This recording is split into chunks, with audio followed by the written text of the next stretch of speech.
Yeah, throat's killing me. You got some water or something so you can drink so that way you're not Yeah, I sitting got here. some water. Okay. Good looking out. So you sitting here killing yourself. Exactly. All right, hey everybody, we're back for part two. Yeah, so there's no more problems with this one. I know exactly what I did wrong. I did it a couple weeks ago, so my bad, everybody. So we're gonna jump in here. We're gonna continue to go on week 16, and it conveniently stops on my team, the Seattle Seahawks, which have lost now 5 of the last 6 games. They are now 7-8, so first place looks like a year ago. They're 4-4 on the road as they lost in Kansas City to 13 degrees weather. In the Kansas City Chiefs improved to 6-1 at home, 12-3 overall. They're trying to get the top spot. Geno Smith he was 25 of 40. It took him a while to get a first down. Again, slow start for the Seahawks offense. Very conservative. Not they need 10 yards. They throw for 6. Stuff like that, and bad decision making. Took a few sacks early, which was pretty dumb. Kenneth Walker got it going late in the game to go 26 carries, 107 yards. Let's see. Also, DK Metcalf had 7 catches, 81 yards, 16 for 28, 224, 2 touchdowns. Patrick Mahomes. All I'm going to say on this game, as Kelsey got 6 catches for 113 yards, is look, Seattle kept this game 17-3, which seemed like forever. They played the Chiefs rather good defensively. Defensively, shutting down that Chiefs team, I thought they did an excellent job. Gave the offense plenty of time to come back, but the team turned the ball over on downs 3 times. They did not score a touchdown until it was garbage time. They lose 24-10. Very disappointed in my Seahawks, yet they still have an outside chance to get in the postseason. I'm disappointed. I'm disappointed highly in you, man. The reason I'm disappointed in you highly is because you didn't let me know that you guys got the former number one overall pick from Minnesota on your team, Laquan Treadwell, man. Mm. I remember that guy coming out of Ole Miss. Dude, I remember him and DK Metcalf both came out of the same school. I remember when DK Metcalf came out of he got drafted by Seattle. I was like, that dude's gonna suck. He's giving me Laquan Treadwell vibes all throughout, like the way he looks, his frame. I was like, that's Laquan Treadwell 2.0. Nope, DK Metcalf is actually a superstar. But on a serious note, Kenneth Walker continues to impress. This dude, he was, I want to say, like a fourth round pick. I'm not sure where you guys drafted him, but he's looking phenomenal, man. That guy's an absolute stud out there. Hopefully, he can stay healthy. I know he's had a couple injury bugs here and there, but he's looking like the real deal, bro. I really like that dude, Kenneth Walker, moving forward for Seattle. That's going to be your number one. You guys just need a power back that's going to, like a downhill runner, that somebody that's going to come in and take some, not give them like 30 snaps a game or whatever. They need to be safe with that type of running back. Geno Smith, I mean, he's looking pretty good, bro. I like Geno Smith's numbers 25 and 40 for 215. I mean, those aren't going to blow you away, but he's doing just enough to keep the team at balance. But it's unfortunate that you guys went up against the Kansas City Chiefs. The Chiefs are a damn near hard team to beat, and you guys right now are kind of like in rebuild mode. So, I mean, you guys even putting up losing by 2 touchdowns is still pretty good to me. Going to Kansas City. But I do want to point one thing out, and I've been wanting to ask you about the Seahawks, about how do you feel personally, because you've been a Seahawks fan for a long time. How did it make you feel before and after you seen this, like while it was happening, and to the point after the game was over, when you seen all the Seahawk wide receivers going out there without shirts, trying to make a statement that it wasn't cold, and then they end up losing the game. How did that sit with you? Uh, I, if you're gonna go in there and work them, yeah, but that was a dumb move. I mean, you're just signaling that you're not scared, but you still got to prove it on the field. I mean, they can go out there in tutus and play like the '86 Bears. It just you got to put up or shut up, and I think it would have been more. For me, it would have been more impressive as the day went on. Had the Seahawks won the game, and then all of the players took off their jerseys and pads and went and shook hands with the Chiefs at midfield with no shirts on when it was a lot colder than it was earlier in the day. So, whatever they want to do, I just thought it was pretty dumb. It's a youthful team, so yeah, you want to go out and show off, fine, but you still got to put it together on the field. And I was actually wrong. They turned the ball over twice on downs and then threw a red zone pick. So it was not a good day all around for Seattle. Offensively, defensively, I think they did a phenomenal job. I'll give credit where credit's due. Their defense has been lacking a bit lately, it was nice for them to get it going, but what's struggled with them all year is they can't have both going good at the same time. They've just, if one's good, the other one's bad. That type of deal. Yeah, one thing I wanted to point out is look at Patrick Mahomes, how many receivers he targeted. He targeted 11 receivers. He wide receivers, tight ends and running backs, anybody underneath the sun. He was targeting, even though a couple of them, like a couple of people didn't catch the targets. It's still impressive that Patrick Mahomes is out there throwing bullets to everybody. Their run game is still a question mark, but they've won a Super Bowl with a lackluster run game. So it's gonna be. I'm interested to see how Kansas City goes into the playoffs because it seems like the Cincinnati Bengals and the Buffalo Bills are knocking on their door to dethrone them completely and make them the third best team in the AFC. And I think that a lot of that has to do with Cincinnati and Buffalo both having a better run game than the Kansas City Chiefs, and both of them have a better receiving core. So now it all falls back on Patrick Mahomes. How far can he actually lead this team?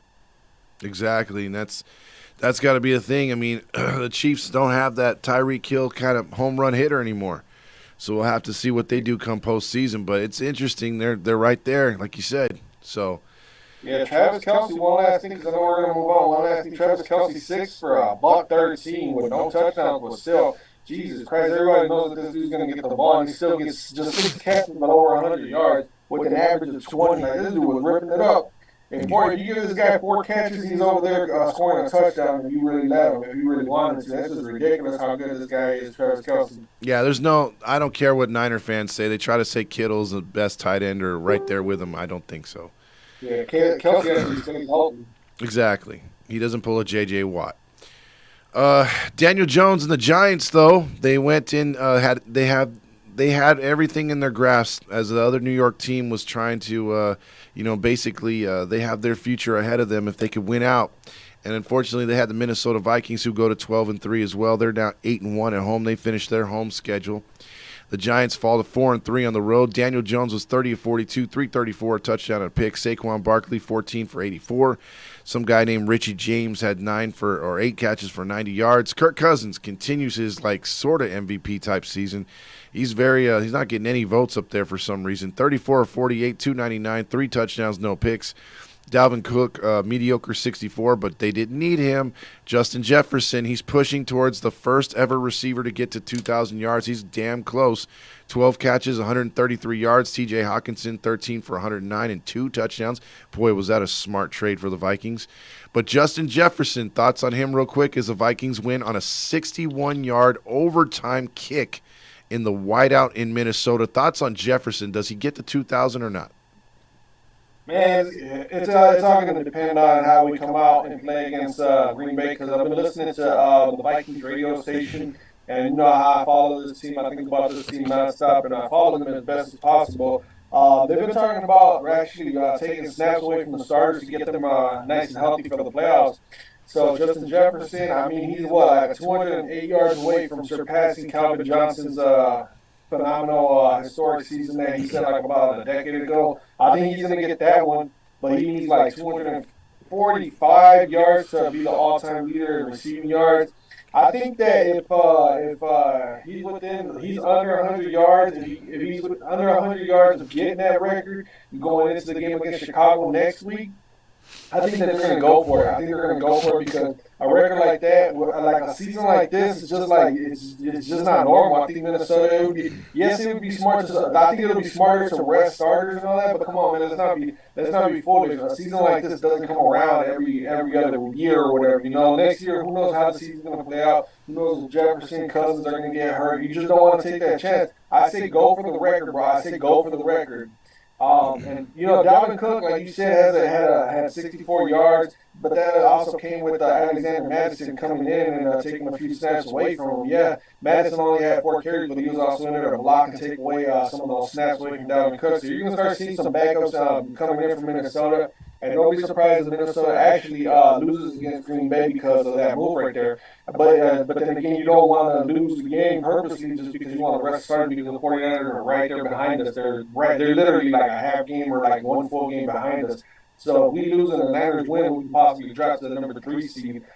So, I think that Minnesota's going to try real hard to beat Green Bay this upcoming season, this upcoming week. But that's we're here to talk about the New York Giants. I think that the way Minnesota's playing, I think that they're kind of playing like everybody's been saying in the media, bend don't break. That's 100% accurate. What I think that Donatel does is he lets the offense get comfortable and sees what their rhythm is through the game because he knows that the Vikings offense can take off at any minute. They can score touchdowns in a 2 minute span like nothing. Like boom, they'll just be right back in the game. That's how they've been winning all their games. And I'm hoping and praying that that's what it is. And I'm hoping that when the playoffs come around, he starts blitzing a lot more because he hasn't really been blitzing. That's why we don't really have that many sacks. But during the playoffs, I strongly feel that he's going to start changing it up and dialing up more zone blitzes and man blitzes. But as far as the Giants, they did what they could, bro. Like it was no shocker for me. I knew that we were gonna win it. And when it was like when we were lining up for that game-winning kick, I was like, this is typical Minnesota Vikings. I was like, I didn't even think about it. I got a little excited, but I was like, it's gonna go in. Like Minnesota, it's an amazing season that we're having, bro. Everything is just setting up, man. I'm trying not to think, but man, it's just knocking me down, bro. It's just like. I can't help but to think, like, with the type of season that Minnesota's having, I asked myself early when I was driving around at work, it sounds crazy, but I asked myself, I was like, would it be okay if Minnesota lost to San Francisco in the playoffs, Dallas in the playoffs, with the type of season that we've had, with the close wins that we've had, 11-0 in the one-score games, Justin Jefferson, the season he's having, Kirk Cousins. I was like, I won't be satisfied with it. It'll actually devastate me more than any other season because I like deep down inside, I do think that this team could win a Super Bowl, but I'm just not publicly admitting to it. I'm just because it's that biased fan in me, and I love that I got for this team, but I just don't want to get hurt by this team again, bro. Because of that, no, I can't do it, bro. I'm gonna stay back on that. I'm thinking Super Bowl or bust. That's just me, man, or maybe NFC Championship. Because all I'm gonna throw at you is one name. Because I know Joseph's 4 for 4 making field goals. Not the Joseph, not the Joseph that goes out there trying to intimidate cops with a microphone and a camera, but SJW Warrior. But no, Gary Anderson, man, you remember when they were 14-2 and that fool had missed a kick all season, extra point or a field goal, and he misses. You never know, man. Playoffs are a funky thing, dude. So we'll see. Take it one game at a time, and who knows? They are built to win, but we'll see. We will see. Yeah. That'll move us on to the Cincinnati Bengals and the New England Patriots. This game should have been over, but the Bengals did their best to give this game away, and the Patriots still couldn't win the game.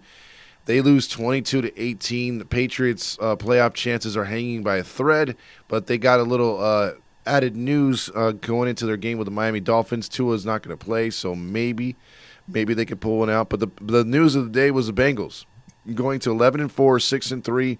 They're hot on the heels of the Kansas City Chiefs and the Buffalo Bills. This team was left for dead at one point this year when they were 3-4. They've been on a roll right now. 8 straight wins. T. Higgins, 8 for 128. Jamar Chase, 8 for 79. 52 pass attempts and 375 for Joe Burrow. Mac Jones, 21 of 33, 2 touchdowns, no picks. Running game not really did much. Kendrick Bourne, 6 for 100. But again, New England loses despite scoring all 18 points in the second half. Yeah, man. I'm looking at these numbers by Joe Burrow, bro. Look at this. 40 for 52. You go out there and throw 52 times, bro. You throw through 52 times and you put up 375 yards. Yeah, you had 2 interceptions, but that's gonna come. You only get intercepted twice out of 52 attempts, bro. Think about that, man. Like the percentages there for this dude to sit there and just launch up like as many passes as he possibly can.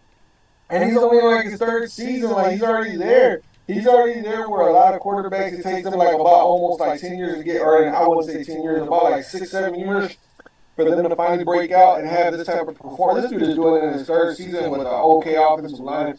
And even with 52 pass attempts, this dude Joe Mixon, he still gets 65 yards on the ground with 16 attempts. How are they doing that? Like, time of possession was on their side, or what were they doing? Like, it's just ridiculous. How do you have 52 pass attempts and then you have 24 rushing attempts?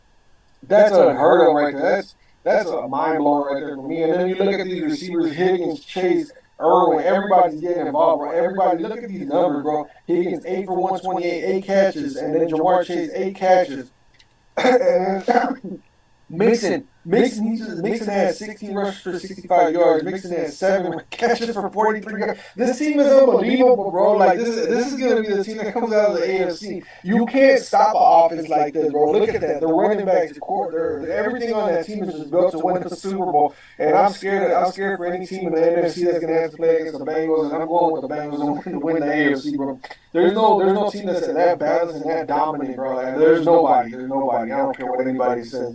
I don't care about the Buffalo Bills, the Chiefs. Give me the Bengals to beat everybody in the AFC. Yeah, you know what?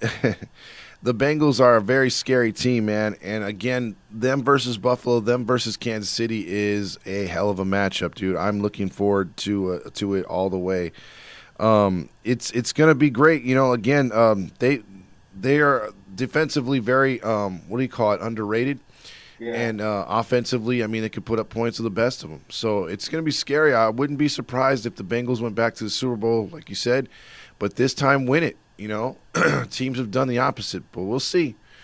We will see. Let's get on to the next one. The Detroit Lions go to Carolina. This game was built for the Detroit Lions to win. And right when Detroit fans figured, hey, we're going to actually win, we got a good team. If you look at Jared Goff's final numbers, you thought they'd win. 25 of 42, 355, 3 touchdowns, no picks. But they lose by 14. Carolina improves to 6-9, 5-4. The Lions lose 7-8. They're still on the outside looking in, still with a chance, like my Seahawks, but hanging by a thread. Now, all of a sudden, the Panthers set themselves up for a showdown with Tampa Bay this week, which could decide the division. So Jared Goff was your leading rusher. That's a problem. Carolina's defense is sneaky good. DJ Shark for the Lions had 4 catches for 108 yards. But Sam Darnold is proving to be a winner out there in Carolina. 15 for 22, 250 and a touchdown. Deontay Foreman, 21 carries, 165 yards. Chuba Hubbard, what a name. 12 carries, 125 yards. Dude, the Panthers rushed for 320 yards. I know, I was just looking at that. I'm just awed by that, man. How do you do that? How does Detroit not do 2 running backs over 100 yards? 2 running backs. God damn, bro. Like, you got rocks in that one. Like, that was the winner. And that's the reason why Carolina won. Detroit can't stop the run. Look at these numbers. These guys aren't household by any means. You got to sit there and try to pronounce their names. I'm a little bit more familiar with them because I play a little bit more fantasy football than you. I've got like 4 or 5 teams. But, dude, that's ridiculous, dude. How do you do that? Like, look at the averages for Foreman. Basically 8 yards a carry.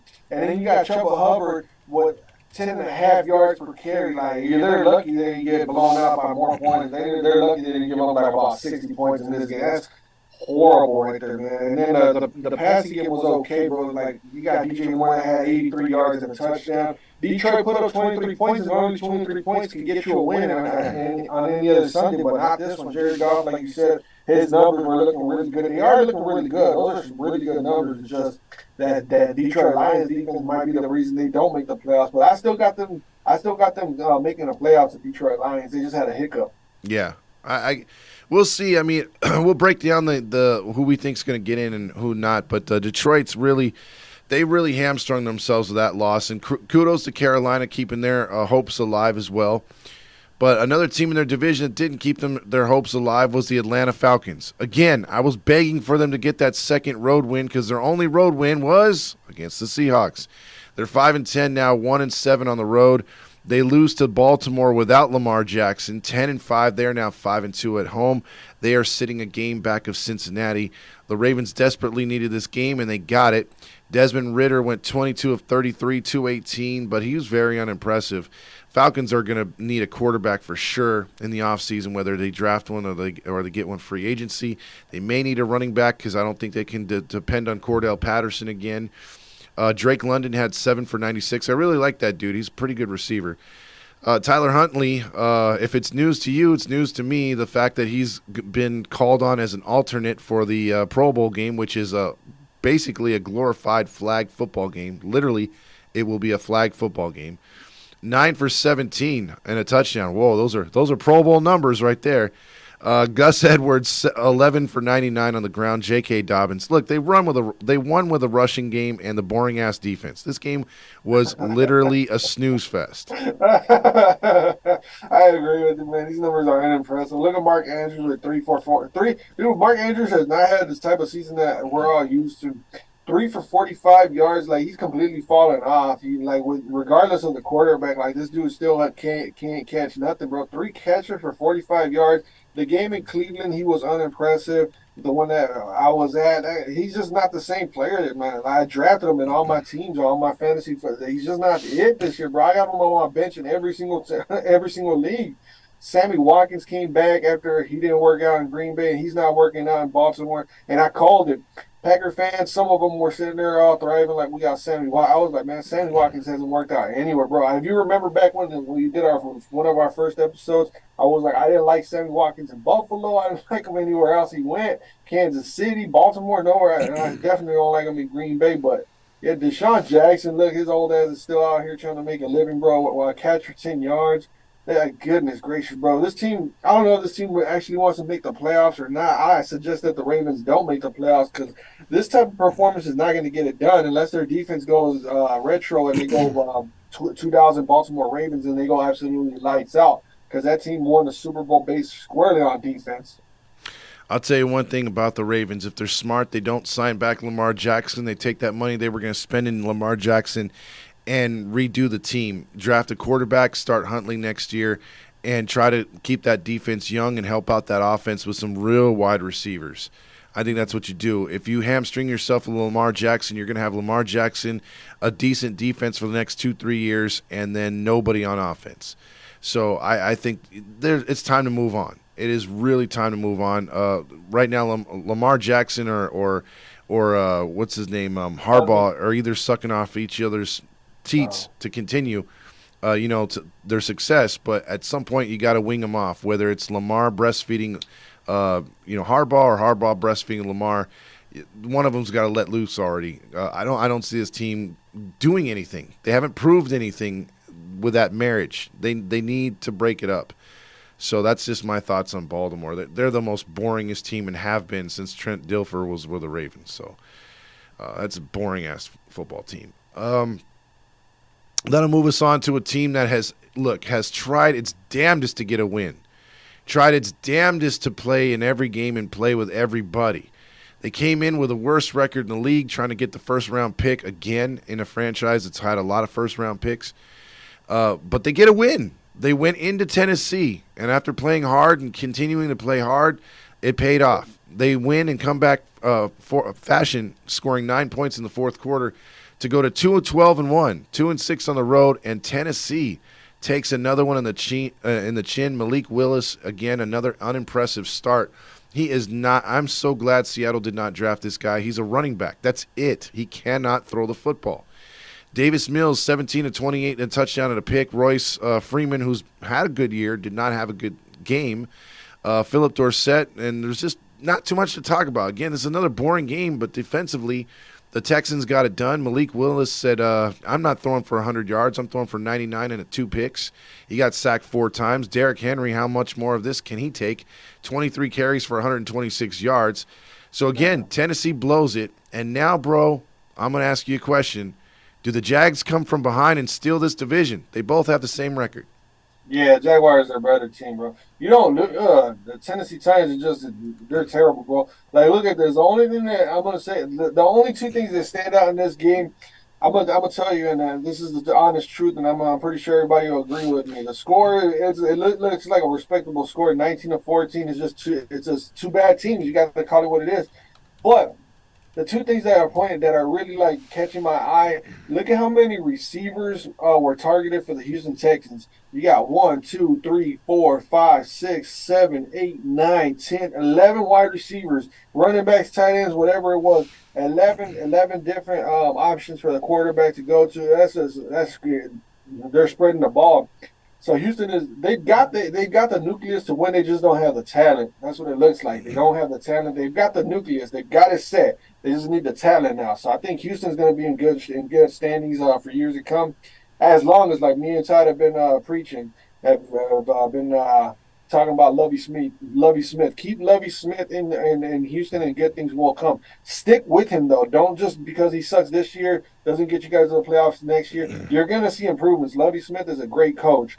As far as the Tennessee Titans, bro, let me look at these numbers. I know you read them off, but I've got to see them to believe them. This dude Malik Willis, goddamn, bro, 14 for 23, 99, not even 100 yards, but he's got 2 interceptions.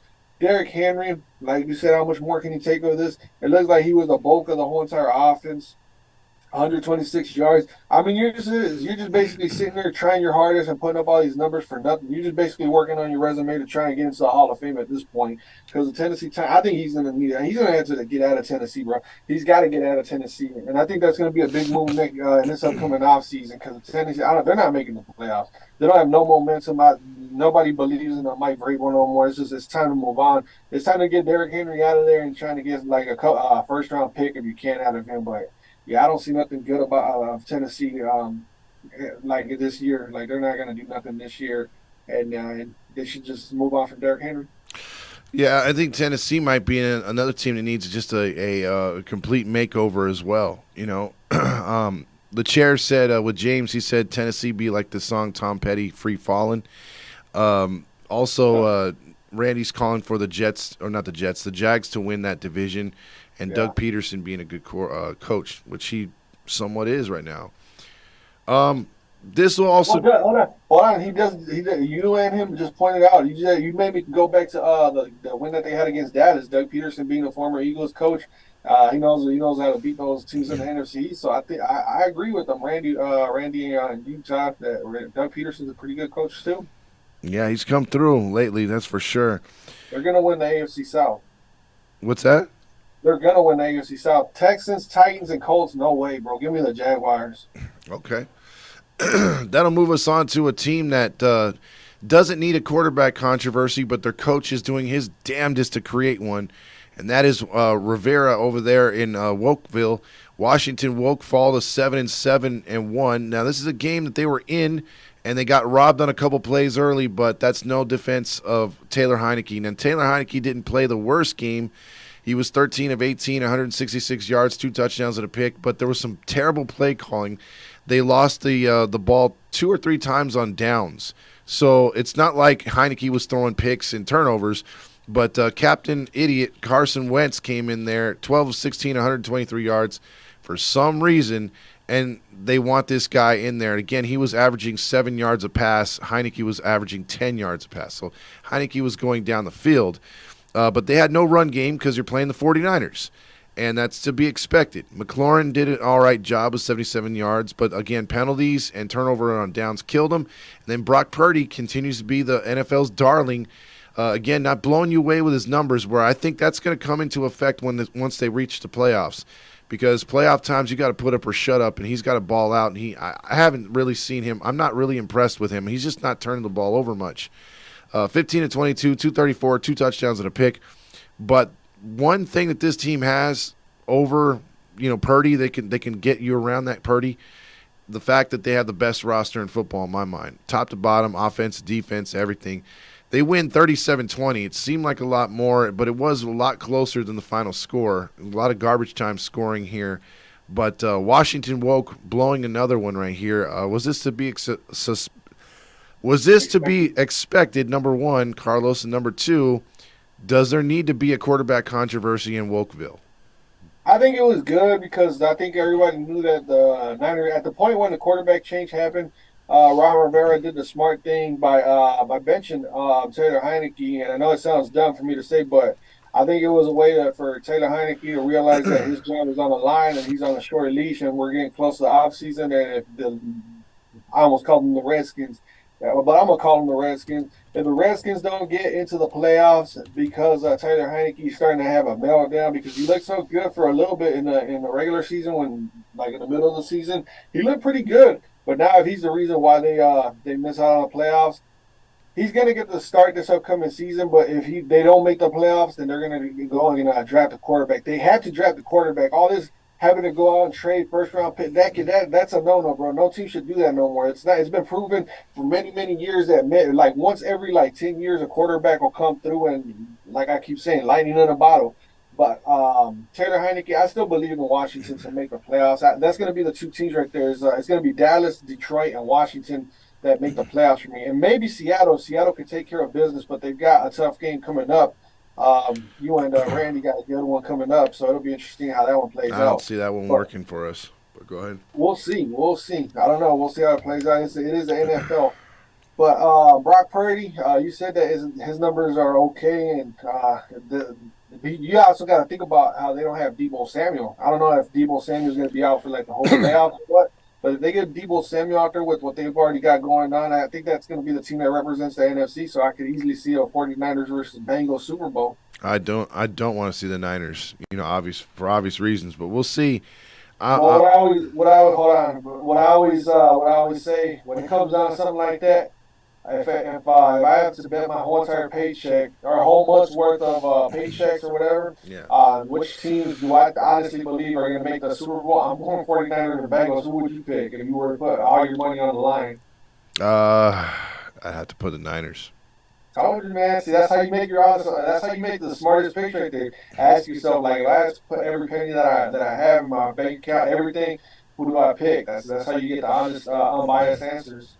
Yep. And speaking of non-biased answers, if any of y'all watched any of that NBC Sunday Night Football telecast with the highlights and whatnot, or the Monday Night Football stuff too, they were oh my God, were they on their knees for the Dallas Cowboys? Dallas Cowboys go to 11-4, 8-1 at home.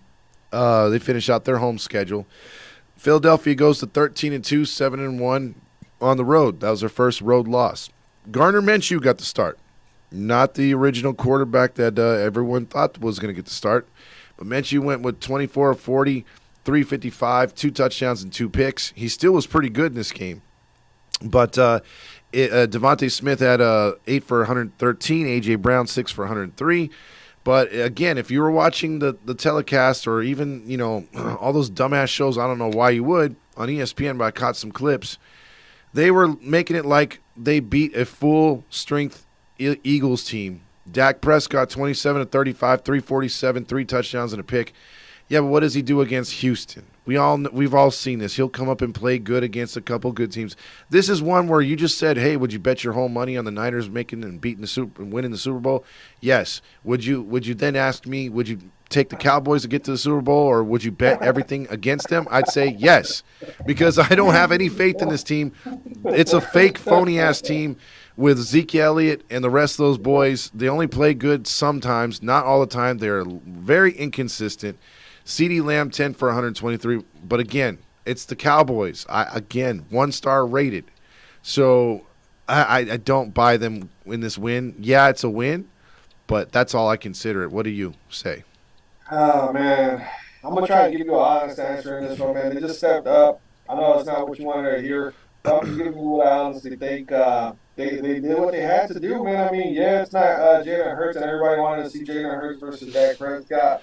It's just, it's just one of those, you just gotta accept it for what it is. And if anything, it spices things up in the NFC playoffs because now the Eagles, if they lose out, which I can't see it, and I know you can't see it. If they lose out somehow, some way, then the Vikings or the 49ers or the Cowboys can get the number one seed. Yep. So it made things very interesting. And the Eagles play against the New Orleans Saints, a team that's dying to make the playoffs. And they also had an injury to one of their offensive, Lane Johnson. I think that's the guy he's going to be out. And they're hoping to get him back in time for the playoffs. So now things are really, really starting to get really interesting in Philadelphia. Like they're starting to have all these little problems start showing up. All these injuries, they weren't there in the beginning of the season. Throughout most of the season, they were good at taking care of their players. And now, Lane Johnson and Jalen Hurts are injured right before the playoffs. I don't know, man. It's going to be crazy. We're going to see how things play out in Philadelphia. And man, 34 points normally do get the job done. And Gardner Minshew's numbers are pretty good too, bro. 24 from 40, 355, 2 touchdowns and 2 interceptions. Those look like some starting quarterback numbers. So I mean, that is a good win for Dallas. I'm not going to take much away from them. But I'm with you on that. When the playoffs come around, I don't see them go. They'll probably win one playoff game and then they'll lose in the second round. I don't see them going to the NFC Championship game. I just don't buy the Cowboys like how you don't buy them. I think that they do got one playoff win, but they're not going to go too far. And yeah, man, that's all I really basically got. Philadelphia, if they can't, if Jalen Hurts doesn't play and Lane Johnson can't get right for the playoffs, they might be a one and done too. I agree. I agree. And that's a problem. I mean, when you have all these run pass option quarterbacks, right now, again, I think if Justin Fields had the same kind of roster around him, the Bears would be very dangerous. But there's not really any flawed position on the Eagles. Credit to their GM, and so Hurts has got the best talent around him. Next to the 49ers. Oh yeah. Hold on, before we move on to the next game, let's run down these wide receivers for the Philadelphia Eagles. Look at these numbers, bro. Devontae Smith finally has a really good game. For 8 catches for 113 yards and 2 touchdowns. AJ Brown 6 catches, 103 yards. So I mean, it wasn't their offense that was the problem. It had to be their defense because they gave up 40 points. So, and 2 interceptions. So I mean, hey, call it what you want to, bro. It's a really good game. A really good win by the Dallas Cowboys. I don't care what anybody says. That's a win, bro. Again, yeah. I'm giving them. I'm congratulating them big time for that one. But we'll see if they can do that in the playoffs. Until That's proven otherwise, I'm counting them out. Me too. I'm right there with you. That moves us on to a game that was 50 years in the making. Duh, Raiders. My voice is gone. 6-9, 2-7 on the road. They fall to as they lose a heartbreaker to the Pittsburgh Steelers. 7-8. Somehow the Steelers are still alive. 3-4 on at home. Derek Carr, and this was a somber note because again, Franco Harris, one of the NFL's greatest guys, nicest guys, Hall of Famer, the Immaculate Reception. And he passed away just a few days before they were actually going to finally retire his number. I just asked the question, why did it take so fucking long? Right. But Franco Harris and his family, very emotional. The Steelers came out there and played one and won an exciting football game. It was boring for 3 quarters. But that last drive, Kenny Pickett got the job done through the game-winning touchdown. Again, not much going on with the Steelers other than, Pickens making that catch. But Derek Carr, 16 for 30, touchdown and 3 big picks, including the one where he had a Renfro wide open streaking down the middle of the field. I don't know if his arm was hit, but he threw it behind Renfro. Had he thrown it down the middle of the field, he hits Renfro and puts the Raiders at least in field goal range to tie the game. But that interception sealed the deal for the Raiders again. Raiders go down 13-10 in prime time.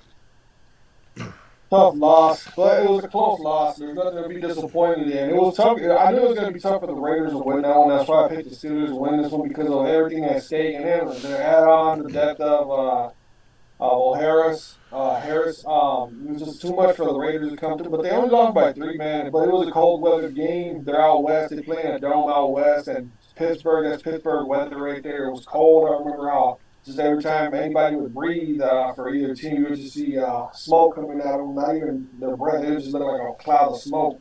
And it was just one, like you said, it was a boring game. It was a very boring game. Derek Carr, I see what the Raider fans faithful are talking about. 16 for 30, 174 yards, one solid touchdown versus 3 interceptions.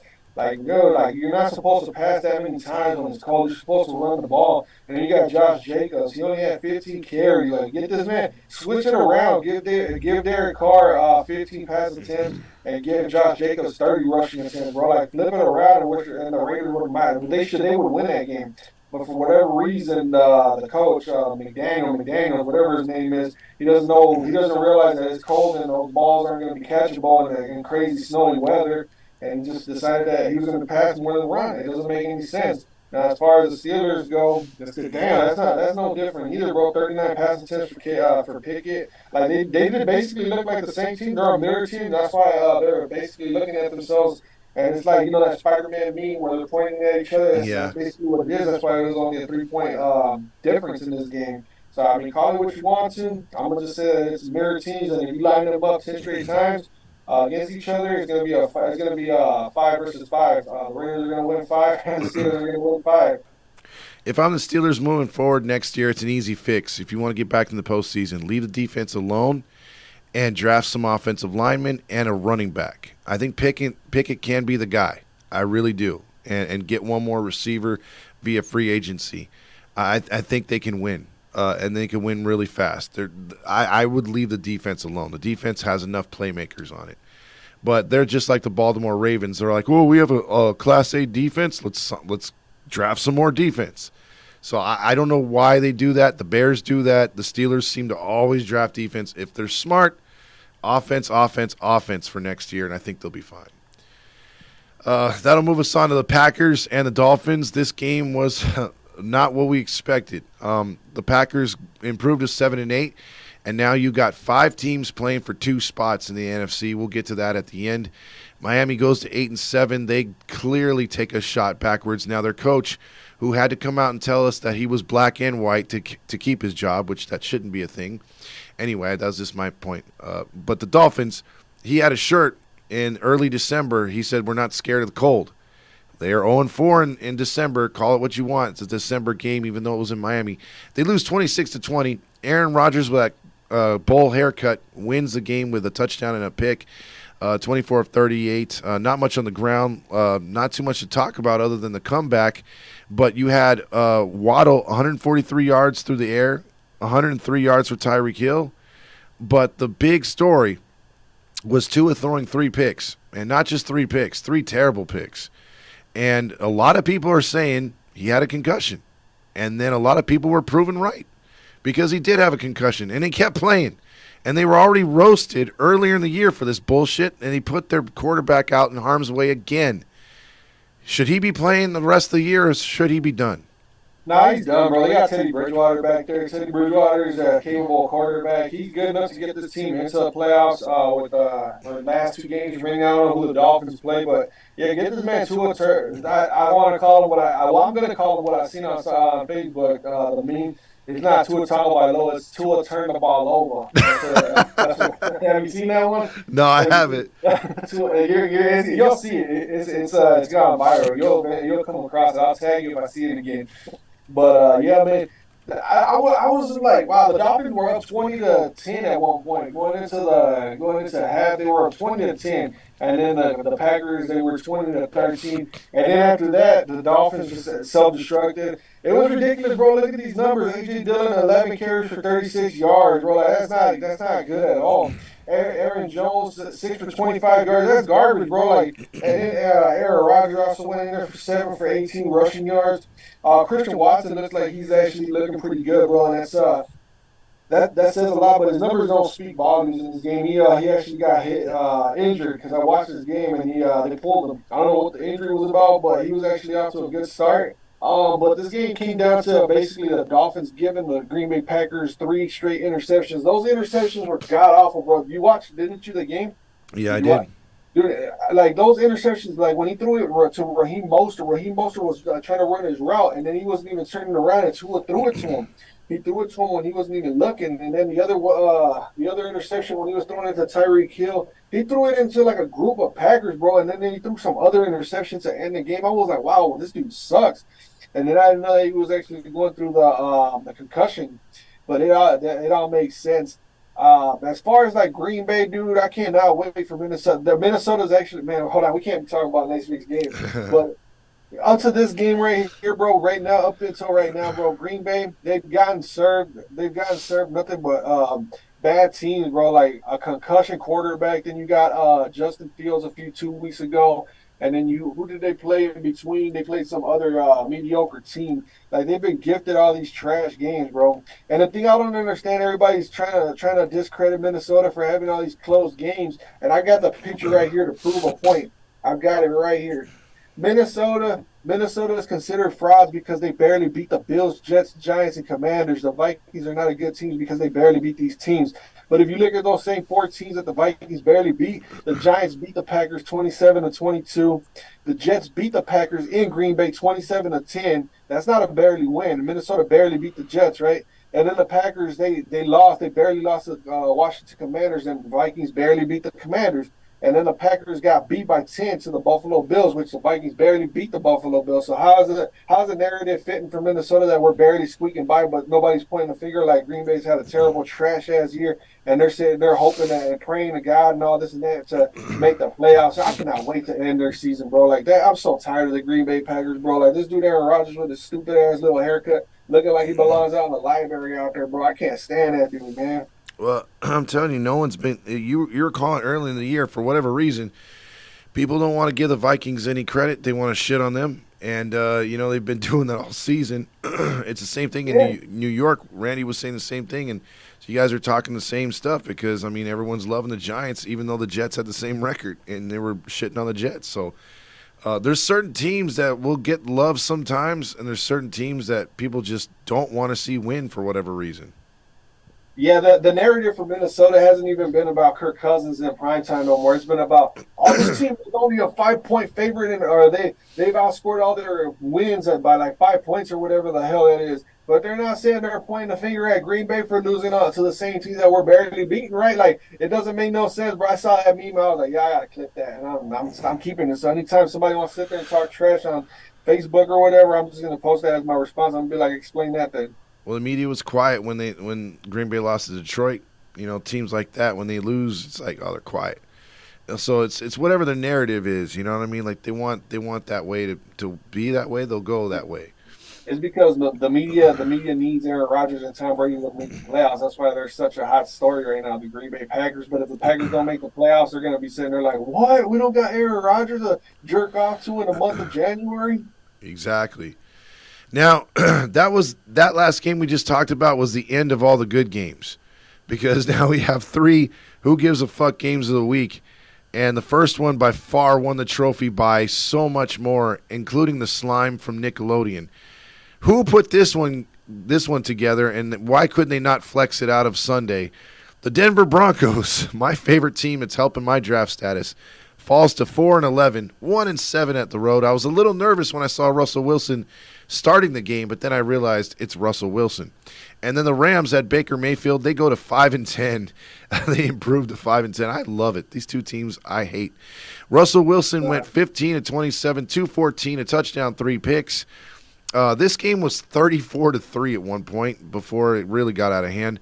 Baker Mayfield threw 2 touchdowns. He went 24-28. He won some slime award from Nickelodeon. But the best part, 2 things I want to mention about this game. 3 things, actually. Rams can't run the ball for shit. Cam Akers hasn't done nothing in 2 years. He rushed for over 100 yards. Patrick Starr for SpongeBob came out and roasted the Broncos live, which was great. And the last thing, 51-14, and Rippin is defending Russell Wilson and trying to pick a fight with his offensive lineman. His offensive lineman push Rippin, and Russell Wilson starts talking to a football for some reason in front of the offensive lineman. And, I mean, if they didn't fire the coach after this, I don't know what other reason would the Broncos give them. This team is terrible, bro. 4-11.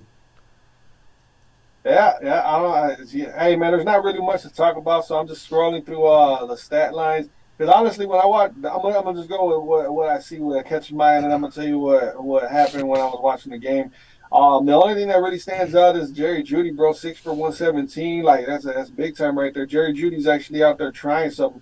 If he demands a trade, I think Denver should give him a trade, bro. Like get him out of Denver and get him to a team. I hate to say it, like Green Bay, bro. Imagine Jerry Jeudy over there in Green Bay with Christian Watson and Romeo Dobbs. That would be a nice little 3-piece over there with the run game that they got. So Jerry Jeudy needs to ask and get out of Denver because it's not looking good for Denver until Russell Wilson's contract runs out. But as far as the game, bro, like I watched when I started watching it, I went to a website, right? Because I was like, man, I'm not putting it on TV because I was in the middle of cooking. I was making food. I was cooking and all that, so I turned it on. It was on Nickelodeon, and I didn't know what the score was. I was like, last time I checked, it was like the beginning of the game, and it was like 3-0 or something like that. So I turned the game on, and I'm like, God damn, 50! And it was right before that final pick six happened for the Rams. I was like, oh my God, they're like 44 to 14, and next thing you know, it's a 51 to 14. I was like, this game's over. But I had it on a Nickelodeon telecast, and it was actually entertaining, bro. They had the blip coming out. It was more entertaining than the game was. So whenever there's like a Nickelodeon game on, and you know that they're getting coverage over the game, if it's a blowout, turn it over to Nickelodeon. I guarantee you it's a lot more entertaining because they use all these special animations and all. Like they had the blip. They had the blimp come into the game, and the blimp actually lifted out the animated Baker Mayfield, and they were like, "We're actually going to remove Baker Mayfield because he's been so good in this game." Basically, trashing on the Denver Broncos. They were like, "We got to get Baker Mayfield out here so that way we can give the Broncos a chance." which is saying a lot because Baker Mayfield is not that good, bro. I don't care what he's done these last 3 games. That dude is not that good. It's just he's playing against 3 bad teams. Yeah, exactly. And you know what? To his credit, he's trying to get himself a contract. But Yes. this win was hilarious, and I saw a meme that basically showed McVay talking to Baker Mayfield, and the meme said, basically just go out there and do everything that Wilson's do the opposite of whatever Wilson's doing. So it's working, and it is what it is. That was a boring ass game, and that'll move us on to a game that I guess you could enjoy, but it's two boring ass teams. It's Tampa Bay's Tom Brady, far past his prime, throwing for only 6 yards a pass attempt, 32 of 48, a touchdown, and 2 picks, but they win in overtime, 19-16. Trace McSorley says, I'm only going to throw 4.5 yards a pass. He throws 45 times for only 217 yards. Trace McSorley, everybody. The big news out of this game, despite the Buccaneers staying a game above Carolina, is the fact, because if they had lost and Carolina beat them next week, their season would be over. But now, even if Carolina beats them, they're going to have to play for that last game of the season. But despite that, the big news out of this game is J.J. Watt. He is retiring at the age of 33. And is he a Hall of Famer? Hell no! But he got a lot of love online today. Everyone was kissing his ass. And I was there to remind everybody he's been more injured than on the field. What do you think about J.J. Watt? If he would have stayed healthy, I think he would definitely be a Hall of Famer. But like you pointed out, he's too injury prone. And I gotta get, now that he's retired, I gotta give you an honest thought about him. I think he was really, really good, but his injuries caught up to him. And that's all I gotta say about him is he was like dominant, but not consistent enough for me. I wouldn't consider him a Hall of Famer by. There's been other players that have played for a lot longer and more seasons, like complete seasons, than this dude J.J. Watt, and not have injury problems, and still haven't made the Hall of Fame. So it'd be unfair for this dude to just retire and make the Hall of Fame over other guys that deserve it more than him. But the game, I didn't really care too much about this game because I just sat there and I rolled my eyes to it. I was like, man, I can't believe this game is actually going to be like televised on a Sunday. Like this should have been one of the Saturday, like middle of the Saturday pack, and they should have flexed this game out. They should have flexed, basically brought 3 good games in for the Sunday games, and they put these 3 games in the Saturday bunch because the ratings, I'm pretty sure, weren't all that good for any of these games. But I will point out one thing about this game. What's the one guy, Mike Tirico, the guy that calls the games with Chris Collinsworth?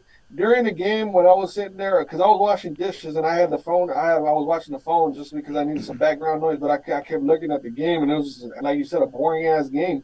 And they highlighted Cliff Kingsbury. They were like, "Oh, Cliff Kingsbury used to be Tom Brady's backup." Mm-hmm. And they were like, "Well, things didn't really work out." Mike Tirico said things didn't really work out as a player on the field, but he's had a lot more success as a coach. I instantly thought, success as a coach? Where? Like, show me. He had a losing record in college as a coach, and he has a losing record in the NFL as a coach. And he quickly shut up. They quickly moved on to the next topic. Well, of course. I mean, they're not going to come with facts. They just come with blind statements. Yeah, it's a feel good story. That's what they were trying to feed us. But I was like, dude, anybody that's been following this dude as long as I have or anybody else has knows that guy is not that good as a coach or a player. Absolutely, and you know what? Look, I think the only team that's taking more heat off of Kingsbury is the Broncos. If their team wasn't such a dumpster fire, I mean, look, the Cardinals are right there with them. I mean, they are a terrible team. They've been a dumpster fire since day one, and I just love and didn't have any respect for J.J. Watt because when he came to this division with the Cardinals, and yes, I'm going to use a Seahawks angle on this one, he came here saying we're going to dominate. This is a team that's going to win for a long time. How's that going for you, J.J.? And have you even been on the field for half a season? No. So, again, it runs his mouth and doesn't get anything accomplished. So, typical, of these guys who come into the NFC West and act like they're just going to run. There's been quite a few players and coaches that come into the NFC West and thinking that they're just going to dominate and take over because they switch jerseys and it's that easy. Doesn't happen that way. So, I'm glad the Cardinals are where they're at. They deserve every loss that they get. So, I remember before we move on to the next game, I remember J.J. Watt before he signed with the Cardinals. He was like, I want to go to a team that's going to win a Super Bowl or has a chance of winning the Super Bowl. He goes and signs with the Cardinals. Yeah, how'd that work for you?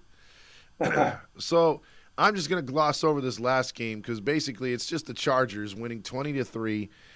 Nick Foles becomes another quarterback for Jeff Saturday to ruin 3 picks in the game. It was very ugly. They can't get nothing going offensively. Obviously, they're going to need a quarterback and they're going to need an offensive line. Kudos and congratulations to the Chargers. Any words on this game? Um, just Chargers is good to see them in the playoffs. They deserve to make the playoffs. They got the team top to bottom to make the playoffs.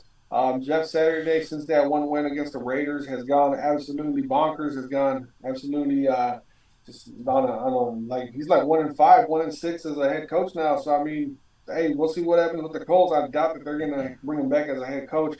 But Justin Herbert finally making the playoffs is big time. I'm happy for him. He deserves it.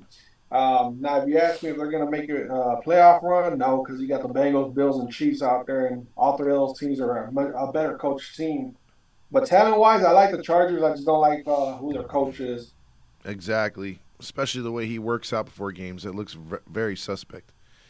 Hey, you know what he did? He went viral. He, He did. he wants to get recognition from the youth. That's what it is.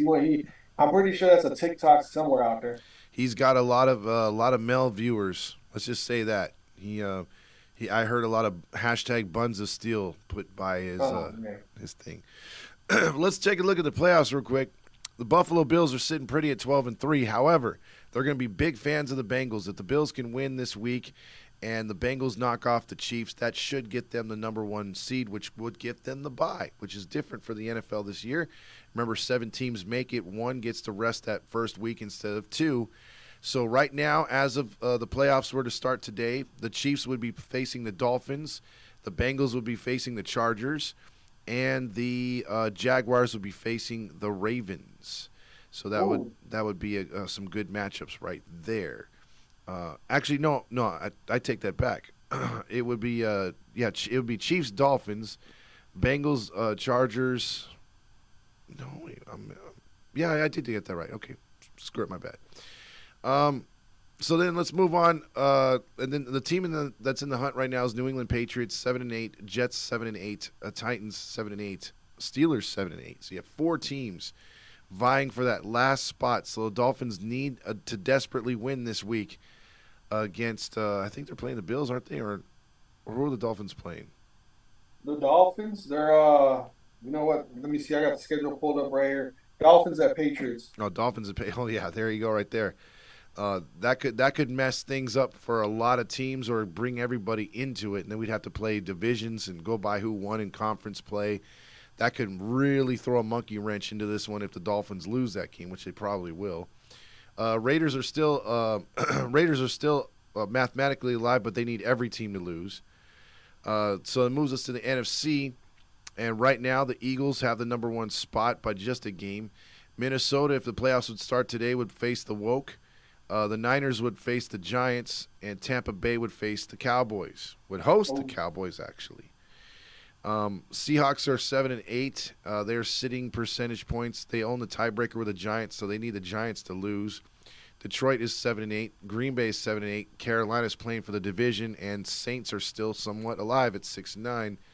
So yes, you're right, Carlos. You said earlier in the day there's only 5. There's only 8 teams currently eliminated going into the final 2 weeks of the season. Yeah. This man, look at if you can pull up the schedule right now for this upcoming game, the upcoming games. Like, look at every single game has something. Every single one of these games has playoff. There's something to do with the playoffs for every single one of these games. Every single one of these games, bro. Like, there's not one game that I have not come across that doesn't have playoff implications other than the Rams and the Chargers. But every other game that it's just playoff type of football. Other than that Rams and Chargers game, Oh, the Chargers, huh? Arizona, Atlanta. That's another one. But the Falcons are also in contention to win the NFC South. That's No, they're out of it. They got 10 losses. the Atlanta's out of Yeah, it, they're out bro. of With it. the NFC South being so bad, like I just thought that every team still had a chance. But there's only 2 games. Outside of that, everybody still has a chance. Yeah, there's some, like you said, there's some sort of playoff implication, even if it's like the Kansas City game where Kansas City is playing what do you call it, Denver. They still have to win that game. They still have Right. to hold on to that number one seed. And then even if you look over at Jacksonville and Houston, Jacksonville's currently trying to hold on to that division. They've got to beat Houston. So there's like you said, really good playoff implications in most of these games. So it's going to be a fun next 2 weeks. Dude, it's so badass because normally when the Vikings game is over and all these 4 o'clock games or 1 o'clock games for you over there in the West Coast, they start rolling around. I'm like, okay, so I'll just pick like one game or whatever, and I'll start following that game. But man, all there's just all these games. They're all really good, man. It's gonna probably be the best weekend of the whole entire NFL season. There's gonna be a whole lot of oh damn and oh fuck and oh shit that happened this upcoming Sunday because teams that are supposed to win are going to lose, and it's just going to be ridiculous. It's going to be so wild. By this time next week, we're going to be looking at the playoff bracket in a whole different vision, bro. We're going to be seeing different teams all in the playoff mix. This is going to be it's a thing of beauty. That's why I love the sport so much. And I'll give you a free spoiler for tomorrow's show for the Pick'ems. I'm going with Tennessee to beat Dallas.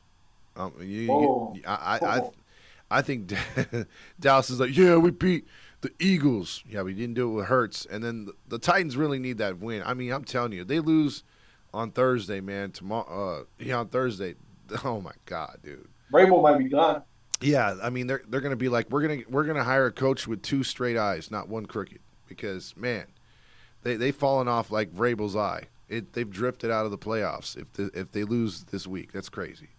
Mike Vrabel has officially turned into a sack of potatoes. That is true. That is true. But there you go, man. That's our recap for this week.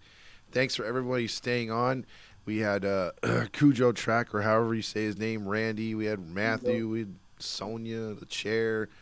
A lot of people checking in today, which was really cool. Even what's his name? Each took came Monkey. into. Yep. So thank you for everyone hanging in there and listening to my terrible voice. Made it.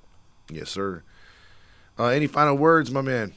Nothing. Just come back to us tomorrow and let us know who you guys are picking. Once the playoffs start, if you guys are more, or whoever comes back consistently and makes picks, I'll keep track of everybody's picks, and then we'll see who has the best playoff record. Because during the season, not everybody was coming back consistently, so it was like kind of hard for me to keep track of everybody. But if you guys come back when the playoffs start, and you guys come back consistently, then I'll start keeping track of everybody's record, and then we'll see who the best I don't know what you want to call it, predictor is for the playoffs and the Super Bowl.